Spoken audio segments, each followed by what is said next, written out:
Friends, Raj ಜಾಬ್ಸ್ಗೆ ಸ್ವಾಗತ. Friends, Aadhaar ಇಲಾಖೆಯಿಂದ ನೇಮಕಾತಿಯ ಹೊಸ ಅಧಿಸೂಚನೆ ಬಿಡುಗಡೆಯಾಗಿದೆ ನೋಡಿ. ಬೋತ್ ಮೇಲ್ ಆ್ಯಂಡ್ ಫಿಮೇಲ್, ಪುರುಷ ಮತ್ತು ಮಹಿಳಾ ಅಭ್ಯರ್ಥಿಗಳು, ಕರ್ನಾಟಕದ ಮಹಿಳಾ ಮತ್ತು ಪುರುಷ ಅಭ್ಯರ್ಥಿಗಳು ಇಬ್ಬರು ಅರ್ಜಿಗಳನ್ನು ಸಲ್ಲಿಸಬಹುದು. ಅರ್ಜಿ ಸಲ್ಲಿಸಲಿಕ್ಕೆ 28 ಫೆಬ್ರವರಿ 2025 ಅರ್ಜಿ ಸಲ್ಲಿಸಲಿಕ್ಕೆ ಕೊನೆಯ ದಿನಾಂಕ ಆಗಿರುತ್ತೆ ನೋಡಿ. ಆಧಾರ್ ಸೂಪರ್ವೈಸರ್ ಮತ್ತು ಆಪರೇಟರ್ ಹುದ್ದೆಗಳಿಗೆ ಹಲವು ಜಿಲ್ಲೆಗಳಲ್ಲಿ ನೇಮಕಾತಿಯ ಹೊಸ ಅಧಿಸೂಚನೆ ಆಗಿರುತ್ತೆ ನೋಡಿ. ಇನ್ನು ಫ್ರೆಂಡ್ಸ್, ಈ ಒಂದು ಹುದ್ದೆಗಳಿಗೆ ಅರ್ಜಿ ಸಲ್ಲಿಸುವಂಥ ಅಭ್ಯರ್ಥಿಗಳು ಮಿನಿಮಮ್ 18 ವರ್ಷ ಆಗಿರಬೇಕಾಗತ್ತೆ. ಮ್ಯಾಕ್ಸಿಮಮ್ 30 ವರ್ಷದ ಒಳಗಿನವರು ಕೂಡ ಅರ್ಜಿಗಳನ್ನು ಸಲ್ಲಿಸಬಹುದು. OBC ಅಭ್ಯರ್ಥಿಗಳಿಗೆ 3 ವರ್ಷ ಮತ್ತು SC/ST ಅಭ್ಯರ್ಥಿಗಳಿಗೆ 5 ವರ್ಷಗಳ ವಯೋಮಿತಿ ಸಡಿಲಿಕೆ ಕೂಡ ಇರುತ್ತೆ. ಇನ್ನು ಇಲ್ಲಿ ಕಾಣಿಸ್ತಾ ಇದೆ ನೋಡಿ, ಈ ಒಂದು ಜಿಲ್ಲೆಗಳಲ್ಲಿ ನೇಮಕಾತಿ ಆಗುತ್ತೆ. ಬಾಗಲಕೋಟೆ, ಬೆಳಗಾವಿ, ಚಿಕ್ಕಮಗಳೂರು ಹಾಗೂ ಗದಗ, ಕೊಪ್ಪಳ ಮತ್ತು ಉಡುಪಿ, ಉತ್ತರ ಕನ್ನಡ ಜಿಲ್ಲೆ ಹಾಗೂ ಯಾದಗಿರಿಯಲ್ಲಿ ನೇಮಕಾತಿ ನಡೀತಾ ಇದೆ ನೋಡಿ. ಇನ್ನು ಈ ಒಂದು ಹುದ್ದೆಗಳಿಗೆ ಇಲ್ಲಿ ಕಾಣಿಸ್ತಾ ಇದೆ ನೋಡಿ, PUC ಇಲ್ಲಿ ನೋಡಿ, PUC ಮತ್ತು ಅಥವಾ ITI ಎರಡರೊಳಗೆ ಯಾವುದೋ ಒಂದು ನೀವು ಎಜುಕೇಷನ್ ಮಾಡಿದರೂ ನೀವು ಅರ್ಜಿಗಳನ್ನು ಸಲ್ಲಿಸಬಹುದಾಗಿರುತ್ತೆ. ಹಾಗೆ SSLC ಮತ್ತು ಡಿಪ್ಲೊಮಾ ಓದಿದ್ರೂ ಕೂಡ ನೀವು ಅರ್ಜಿಗಳನ್ನು ಸಲ್ಲಿಸಬಹುದು. ಇನ್ನು ಫ್ರೆಂಡ್ಸ್, ಇಲ್ಲಿ ನೋಡಿ ಯಾವ ರೀತಿಯಾಗಿ ನೀವು ಈ ಒಂದು ಹುದ್ದೆಗಳಿಗೆ ಅರ್ಜಿಗಳನ್ನು ಸಲ್ಲಿಸಬೇಕು ಅದನ್ನು ಕೂಡ ತಿಳಿಸ್ಕೊಡ್ತೀನಿ. ವಿಡಿಯೋನ ಕೊನೆವರೆಗೆ ನೋಡಿ. ಆಧಾರ್ ಇಲಾಖೆಯಿಂದ ನೇಮಕಾತಿ ನಡೀತಾ ಇದೆ ನೋಡಿ. ಆಧಾರ್ ಸೇವಾ ಕೇಂದ್ರ, ಕರ್ನಾಟಕ ಆಧಾರ್ ಸೇವಾ ಕೇಂದ್ರದಲ್ಲಿ ನೇಮಕಾತಿ ನಡೀತಾ ಇದೆ. 2025 ಹೊಸ ಅಧಿಸೂಚನೆ ಆಗಿರುತ್ತೆ. ಇಲ್ಲಿ ನೋಡಿ 8 ಹುದ್ದೆಗಳಿದ್ದಾವೆ. ಆಧಾರ್ ಮೇಲ್ವಿಚಾರಕರು ಹಾಗೂ ಆಪರೇಟರ್ ಹುದ್ದೆಗಳಿಗೆ ನೇಮಕಾತಿ ನಡೀತಾ ಇದೆ. ಇನ್ನು ಫ್ರೆಂಡ್ಸ್, ಆಫಿಷಿಯಲ್ ವೆಬ್ಸೈಟ್ನ ನೇರ ಲಿಂಕು ವಿಡಿಯೋ ಡಿಸ್ಕ್ರಿಪ್ಷನ್ ಬಾಕ್ಸಲ್ಲಿ ಕೊಟ್ಟಿರ್ತೀನಿ. ಆನ್ಲೈನ್ ಮೂಲಕ ಅರ್ಜಿಗಳನ್ನು ಸಲ್ಲಿಸಬೇಕಾಗತ್ತೆ. ಹಾಗೆ ಈ ಒಂದು ಹುದ್ದೆಗಳಿಗೆ ಯಾವ ರೀತಿಯಾಗಿ ಅರ್ಜಿಗಳನ್ನು ಸಲ್ಲಿಸಬೇಕು ಅದನ್ನು ಕೂಡ ತಿಳಿಸ್ಕೊಟ್ಟಿದ್ದೀನಿ ನೋಡಿ. ಆ ರೀತಿಯಾಗಿ ನೀವು ನೋಡಿಬಿಟ್ಟು ನೀವು ಸ್ಟೆಪ್ ಬೈ ಸ್ಟೆಪ್ನಲ್ಲಿ ಅಪ್ಲೈ ಮಾಡ್ಬೋದು. ಇನ್ನು ಬಾಗಲಕೋಟೆ ಒಂದು ಹುದ್ದೆ, ಬೆಳಗಾವಿ ಒಂದು ಹುದ್ದೆ, ಚಿಕ್ಕಮಗಳೂರಿನಲ್ಲಿ ಒಂದು ಹುದ್ದೆ ಇದೆ, ಗದಗ ಒಂದು ಹುದ್ದೆ, ಕೊಪ್ಪಳ ಒಂದು ಹುದ್ದೆ, ಉಡುಪಿ ಒಂದು ಹುದ್ದೆ, ಹಾಗೆ ಉತ್ತರ ಕನ್ನಡ ಜಿಲ್ಲೆಯಲ್ಲಿ ಒಂದು ಹುದ್ದೆ, ಯಾದಗಿರಿಯಲ್ಲಿ ಒಂದು ಹುದ್ದೆ ಇದೆ ನೋಡಿ. ನೀವು ಯಾವ ಒಂದು ಜಿಲ್ಲೆಯಿಂದ ಅಪ್ಲೈ ಮಾಡ್ತಾ ಇದ್ದೀರಾ ಆ ಜಿಲ್ಲೆಯಿಂದ ಕೂಡ ನೀವು ಅರ್ಜಿಗಳನ್ನು ಸಲ್ಲಿಸಬಹುದು. ಇನ್ನು ಕರ್ನಾಟಕ ಆಧಾರ್ ಸೇವಾ ಕೇಂದ್ರಗಳಲ್ಲಿ ನೇಮಕಾತಿ ನಡೀತಾ ಇದೆ.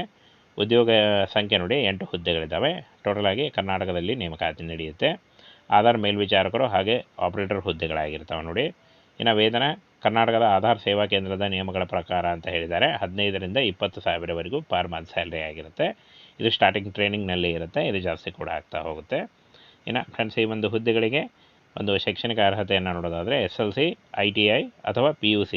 ನೀವು SLC ಮಾಡಿದರೂ ಅರ್ಜಿಗಳನ್ನು ಸಲ್ಲಿಸಬಹುದು. ITI ಮಾಡಿದರೂ ಕೂಡ ಹಾಗೂ PUC ಮಾಡಿದರೂ ಕೂಡ ಈ ಒಂದು ಹುದ್ದೆಗಳಿಗೆ ಅರ್ಜಿಗಳನ್ನು ಸಲ್ಲಿಸಬಹುದು. ಇನ್ನು ಡಿಪ್ಲೊಮಾ ಮಾಡಿದರೂ ಕೂಡ ಈ ಒಂದು ಹುದ್ದೆಗಳಿಗೆ ಅರ್ಜಿಗಳನ್ನು ಸಲ್ಲಿಸಬಹುದಾಗಿರುತ್ತೆ.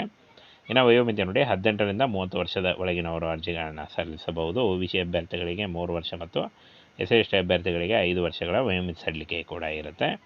ಹಾಗೆಯೇ ಅರ್ಜಿ ಶುಲ್ಕವನ್ನು ನೋಡೋದಾದರೆ ಯಾವುದೇ ರೀತಿಯ ಅರ್ಜಿ ಶುಲ್ಕ ಇರಲ್ಲ. ಈ ಒಂದು ಹುದ್ದೆಗಳಿಗೆ ಫ್ರೀಯಾಗಿ ನೀವು ಅರ್ಜಿಗಳನ್ನು ಸಲ್ಲಿಸಬಹುದು. ಇನ್ನು ಆಯ್ಕೆ ಪ್ರಕ್ರಿಯೆ ನೋಡಿ, ಲಿಖಿತ ಪರೀಕ್ಷೆ ಇರುತ್ತೆ. ಕನ್ನಡದಲ್ಲಿ ಸ್ಪರ್ಧಾತ್ಮಕ ಲಿಖಿತ ಪರೀಕ್ಷೆ ಇರುತ್ತೆ. ಹಾಗೂ ಲಿಖಿತ ಪರೀಕ್ಷೆಯಲ್ಲಿ ಪಾಸಾದಂಥ ಅಭ್ಯರ್ಥಿಗಳಿಗೆ ಸಂದರ್ಶನ ನಡೆಸಿ ನೇರವಾಗಿ ಆಯ್ಕೆಯನ್ನು ಮಾಡಿಕೊಳ್ಳಲಾಗುತ್ತೆ.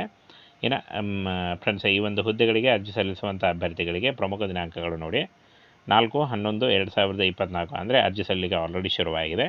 28 ಫೆಬ್ರವರಿ 2025 ಅರ್ಜಿ ಸಲ್ಲಿಸಲು ಕೊನೆಯ ದಿನಾಂಕ ಆಗಿರುತ್ತೆ ನೋಡಿ. ಈ ಒಂದು ಕೊನೆಯ ದಿನಾಂಕದ ಮೂಲಕ ಆನ್ಲೈನ್ ಮೂಲಕ ನೀವು ಅರ್ಜಿಗಳನ್ನು ಸಲ್ಲಿಸಬೇಕಾಗತ್ತೆ. ಬನ್ನಿ ಅದನ್ನು ಕೂಡ ತೋರಿಸ್ಕೊಡ್ತೀನಿ ಯಾವ ರೀತಿಯಾಗಿ ನೀವು ಆನ್ಲೈನ್ ಮೂಲಕ ಅರ್ಜಿಗಳನ್ನು ಸಲ್ಲಿಸಬೇಕು ಅಂತ. ನೋಟಿಫಿಕೇಷನ್ನಲ್ಲೇ ಒಂದು ಅಪ್ಲಿಕೇಶನ್ ಫಾರ್ಮ್ ಇದೆ. ಈ ಒಂದು ಏನು ಲಿಂಕನ್ನು ನಾನು ವಿಡಿಯೋ ಡಿಸ್ಕ್ರಿಪ್ಷನ್ ಬಾಕ್ಸಲ್ಲಿ ಹಾಕಿರ್ತೀನಿ. ಅಲ್ಲಿ ಹೋಗಿ ನೀವು ಡೈರೆಕ್ಟಾಗಿ ಓಪನ್ ಮಾಡಿಕೊಂಡು ನೀವು ಅರ್ಜಿಗಳನ್ನು ಸಲ್ಲಿಸಬಹುದು ನೋಡಿ. ಇದು ನೋಟಿಫಿಕೇಷನ್ ಕೂಡ ಇದೆ, ಇದನ್ನು ಕೂಡ ನೀವು ಚೆಕ್ ಮಾಡ್ಕೊಳ್ಬೋದು. ಹಾಗೆ ಒಂಚೂರು ಕೆಳಗಡೆ ಬಂದರೆ ಅಪ್ಲೈ ನಾವು ಅಂತ ಕಾಣಿಸ್ತಾ ಇದೆ ನೋಡಿ. ಇಲ್ಲಿ ಅಪ್ಲೈ ನಾವು ಅಂತ ಕಾಣಿಸ್ತಾ ಇದೆ. ಈ ಬಟನ್ ಮೇಲೆ ಕ್ಲಿಕ್ ಮಾಡಿ ನಿಮಗೆ ಅಪ್ಲಿಕೇಶನ್ ಫಾರ್ಮ್ ಓಪನ್ ಆಗುತ್ತೆ. ನೀವು ಅಂದರೆ ನೀವು ಒಂದೊಂದಾಗಿ ಈ ಒಂದು ಕೊಟ್ಟಿರ್ತಕ್ಕಂಥ ಒಂದೊಂದಾಗಿರುವಂಥ ಮಾಹಿತಿಯನ್ನು ಫಿಲ್ ಮಾಡ್ತಾ ಹೋಗಬೇಕಾಗತ್ತೆ.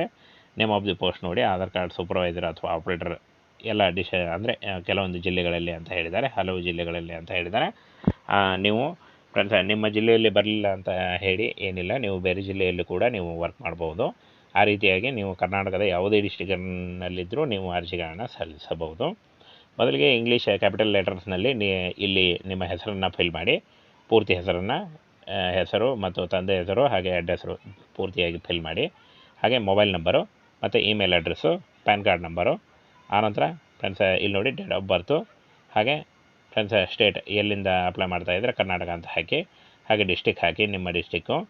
ಆನಂತರ ಹೈಯರ್ ಕ್ವಾಲಿಫಿಕೇಷನ್ ಏನು ನಿಮ್ಮ ಎಜುಕೇಷನ್ ಇದೆ ಅದನ್ನು ಹಾಕಿ, ಟೋಟಲ್ ಎಕ್ಸ್ಪೀರಿಯನ್ಸ್ ಏನಾದರೂ ಇದ್ದರೆ ಅದನ್ನು ಹಾಕಿ, ಹಾಗೆ ರೆಸಿಡೆಂಟ್ ಆಫ್ ಸ್ಟೇಟ್ ಕರ್ನಾಟಕ ಅಂತ ಕೊಡಿ ಎರಡೂ ಕಡೆ. ಹಾಗೇನ ಇಲ್ಲಿ ನೋಡಿ ಇಂಪಾರ್ಟೆಂಟ್ ಮಾಹಿತಿ ಇದೆ.